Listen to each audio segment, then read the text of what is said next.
काँग्रेसचे खासदार राहुल गांधी यांच्या संसदेतील चहा पार्टीच्या निषेधार्थ सांगलीमध्ये भाजपच्या वतीने आंदोलन करण्यात आले। आमदार सुधीर गाडगीळ यांच्या कार्यालयासमोर भाजपच्या कार्यकर्त्यांकडून राहुल गांधी यांच्या विरोधात निदर्शने करत संसदेत राहुल गांधींकडून अशोभनीय वर्तन, पार्लमेंट पिकनिक स्पॉट बनवण्याचा प्रयत्न करण्यात आल्याचा आरोप करण्यात आलाय। यावेळी राहुल गांधीच्या विरोधात जोरदार घोषणाबाजी करत राहुल गांधींचा निषेध नोंदवत राहुल गांधींनी माफी मागावी अशी मागणी भाजपाच्या वतीने करण्यात आली।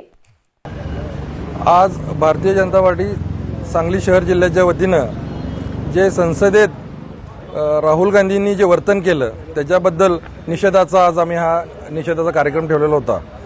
लोकसभेच्या अध्यक्षांनी राहुल गांधींना अशा प्रकारचं वर्तन करण्यास मनाई केली असताना सुद्धा त्यांनी त्यांच्या ठराविक मित्रांना घेऊन संसदेच्या दारामध्ये चहा पार्टी केली, तर हे त्यांना अशोभनीय आणि संविधानाच्या दृष्टीनं अयोग्य होतं। याचाच निषेध करण्यासाठी आज आम्ही सगळ्यांनी राहुल गांधींचा धिक्कार केलेला आहे।